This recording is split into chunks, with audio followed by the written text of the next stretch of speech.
کرتے ہو مصطفیٰ کی نعت کو پسند کرتے ہو تو صرف لہجے میں ترنم میں پڑھنے کے وقت مجلس میں نہ رہو.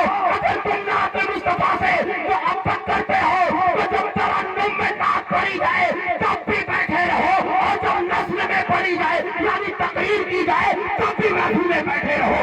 تب جا کر کے مصطفیٰ اپنے امت کو سبا پڑھا کر فرمائیں گے یہی میری امت ہے جو میری نعت کو پسند کرتی تھی, چاہے وہ ترنم میں پڑھی جائے چاہے وہ تقریر کے انداز میں کی جائے. بابا نعرہ تکبیر. ہمارے نوجوانوں کو کیا ہو گیا ہے؟ اور دیکھو تو صحیح عالم تو دیکھو, جب تک نعت پڑھی جا رہی ہے جو زبان اچھل رہا ہے ایسے اچھل رہا ہے جیسے کہ دلی بمبئی سے کمایا ہوا سارا پیسہ اسٹیج کے لیے جمع کر کے رکھا تھا. باپ گھر میں چائے کے لیے ترس رہا ہے, پیسہ نہیں دے گا. باپ بیماری کی وجہ سے دوائی کے لیے سسک رہا ہے, پیسہ نہیں دے گا. گرمی کا موسم ہے, باپ کے لیے پنکھا خرید کر کے نہیں لائے گا. ٹھنڈ کا موسم ہے, باپ کے لیے چادر نہیں خرید کر کے لائے گا. لیکن جب جلسے میں آئے گا اچھل اچھل کر کے 10-20 کا نوٹ دے گا, 50-100 کا نوٹ دے گا.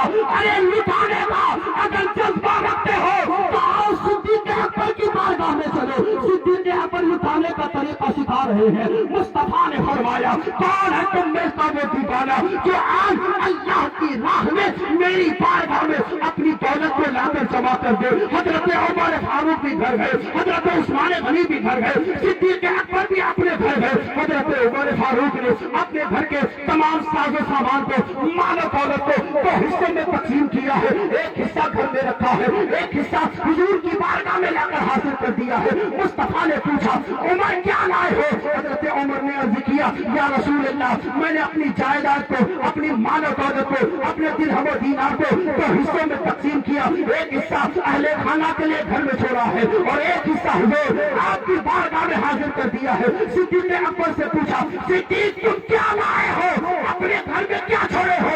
صدیق اکبر نے عرض کیا یا رسول اللہ جو کچھ تھا صدیق کے پاس آپ کی بارگاہ میں حاضر کر دیا ہے. میرے گھر کے لیے, میرے اہل خانہ کے لیے اللہ اور اللہ کا رسول ہی کافی ہے. اللہ اور اللہ کا رسول ہی کافی ہے. یہ ہوتا ہے جذبہ سخاوت, یہ ہے دین اسلام کے لیے لٹانا. لیکن ہم کہاں لٹا رہے ہیں؟ امام صاحب جو ہے مسجد میں 5 وقت کی نماز پڑھائے, صبح اذان دے کر تم کو جگائے, نماز کے لیے بلائے, بچوں کی کان میں وہ اذان دے, تعویذ تم ہے وہ کر کے دے, تمہارے بچے کی نکاح وہ پڑھائے, سارا کام وہ کرے. اس کو تم مہینے میں دو گے 9,000, اور ایک شاعر کو بلاتے ہو تم 1 گھنٹے میں 10,000 روپے دیتے ہو اور اچھل اچھل کر کے پوری جیب لٹا دیتے ہو. ارے جوانو اگر لٹانا جانتے ہو تو کل اپنے امام کے پاس آنا, 100 روپے کا نذرانہ دینا اور کہنا امام صاحب آنے والی دنوں میں شب برات آنے والی ہے, جیسے ہم منا رہے ہیں ہمارے نذرانے سے آپ بھی خوشی سے شب برات منا لینا. یہ جذبہ تو نہیں آئے گا, یہ جذبہ نہیں آئے گا. جذبہ کہاں آئے گا؟ جہاں لٹانے میں نام ہوتا ہو. اچھا جلسہ سجانے سے پہلے جیسے کمیٹی والے اس پنڈال کا انتظام کرتے ہیں, جیسے کمیٹی والے اس مائک کا انتظام کرتے ہیں, جیسے کمیٹی والے لائٹنگ کا انتظام کرتے ہیں, ویسے ہی لٹانے کے لیے ایک کمیٹی بھی تشکیل دیتے ہیں. کمیٹی والوں کو 5,000, 6,000, 10-10, 20-20, 50-50 کے نوٹ جو ہے وہ چینج کرا کر کے الگ الگ نوجوانوں کو پکڑا دیا. جب شاعر آئے گا اچھل اچھل کے لٹانا, اچھل اچھل کے لٹانا. ارے جلسہ کرنے والوں ذرا خدا کا خوف کرو, یہاں لٹانے کی جگہ نہیں ہے بلکہ یہاں لوٹنے کے لیے آیا کرو. ارے یہاں کیا لوٹتی ہے؟ اللہ کی رحمتیں ہیں, اللہ کی برکتیں ہیں, مصطفیٰ کی نعتیں پڑھی جا رہی ہے. ثواب لوٹو, نیکیاں لوٹو, رحمتیں لوٹو, برکتیں لوٹو. یہاں لٹانے نہیں آئے ہو بلکہ اللہ کی رحمتوں کو لوٹنے آئے ہو, اللہ کی رحمتوں کو لوٹنے آئے ہو. لیکن ہوتا کیا ہے؟ بالکل الٹا ہے.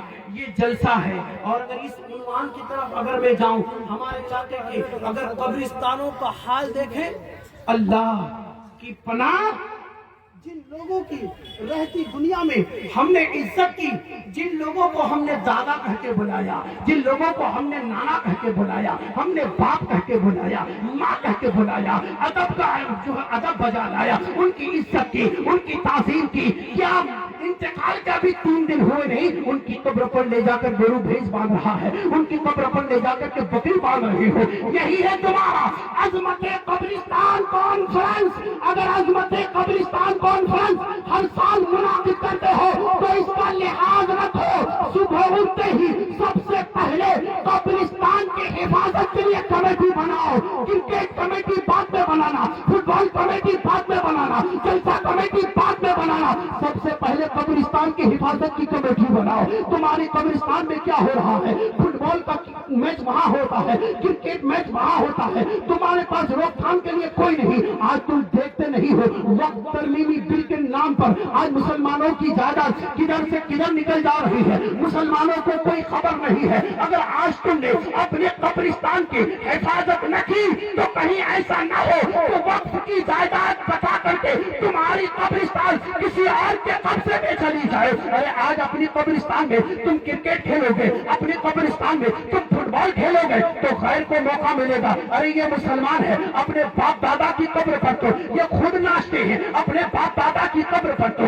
ये खुद बकरी बांध करके पेशाब करवाते हैं। जब ये खुद उसका एहतराम नहीं करते तो हम एहतराम क्यों करेंगे? आज तुम मैच खेल रहे हो, कल गैर आकर के मैच खेलेगा और इसी मैच की वजह से किसी को पेशाब लगेगा तो कहाँ जाएगा? थूकने के लिए कब्रिस्तान से बाहर जाएगा? हरगिज़ नहीं जाएगा। थूकेगा तेरी बाप की कब्र पर, मुतेगा तेरे बाप की कब्र पर। और जब जानवर बांधते हो फिर जानवर कहाँ हद तक पेशाब करता है? बाप की, माँ की, दादा की, दादी की, फूफा की, फूफी की कब्र पर। अरे क्या कर रहे हो? मुस्तफा करीम रऊफुर रहीम सल्लल्लाहु तआला अलैहि वसल्लम ने इरशाद फरमाया था कि जब इंसान के जिस्म पर एक आग की चिंगारी पड़ जाए, वो चिंगारी सुलगने लगे, सुलगते सुलगते उसके कपड़े जल जाए, फिर कपड़े जलते जलते उसकी चमड़ी पर आग लग जाए, उसकी चमड़ी जब झुलसने लगे, उसकी चमड़ी आग से पिघलने लगे, तो बताओ उस इंसान को कितनी तकलीफ होगी? बताओ वो इंसान किस तरीके से चीखेगा? अच्छा, इंसान जिंदा है, उसकी चमड़ी जल रही है, वो चीखता है, दूसरों को बुला लेता है, भाईजान मैं जल रहा हूँ, जरा जलने से मुझे बचाओ। लेकिन तुम बताओ, तुम अगर कब्रिस्तान में अपने जानवरों को बांधते हो, कब्रिस्तान के बीच से रास्ता निकालते हो, कब्र पर पैर रखते हो, मुस्तफा ने ये मिसाल दे करके बताया है कि जिस तरीके से आग की वजह से इंसान की चमड़ी जलती है, इंसान को जो तकलीफ महसूस होती है, उससे कहीं ज्यादा उस मरते मोमिन की रूह को तकलीफ होती है जिसकी कब्र पर तुम जानवर बांधते हो, जिसकी कब्र पर जानवर बांध करके तुम पेशाब करवाते हो। मुस्तफा ने इरशाद फरमाया, जिस चीज से जिंदगी में यानी कि जाहिरी जिंदगी में इंसान को तकलीफ होती है, बाद मरने के भी उसको उस चीज से तकलीफ होती है। तुम पर पेशाब की पोटली फेंक दी जाए, तुम्हें तकलीफ होती है। तुम पर पेशाब पाखाना फेंक दिया जाए, तुम्हें तकलीफ होती है। तुम्हारे सर पर कोई पैर रख दे, तुमको तकलीफ होती है। तुम्हें जिन चीजों से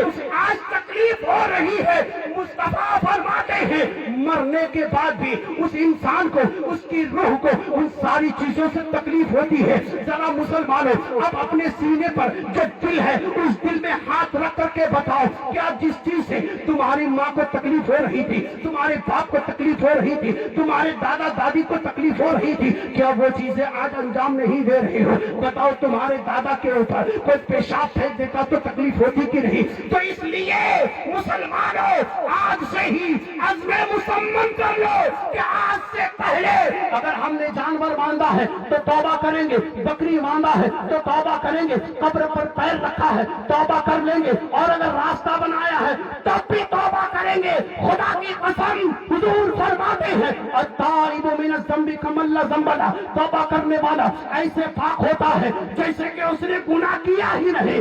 इसलिए मुस्तफा के दीवारों, मुस्तफा की हदीस सुन चुके हो, आज से तौबा कर लो और सुबह होते ही सबसे पहले अपने कब्रिस्तान के हिफाजत के लिए कमेटी बनाना शुरू करो।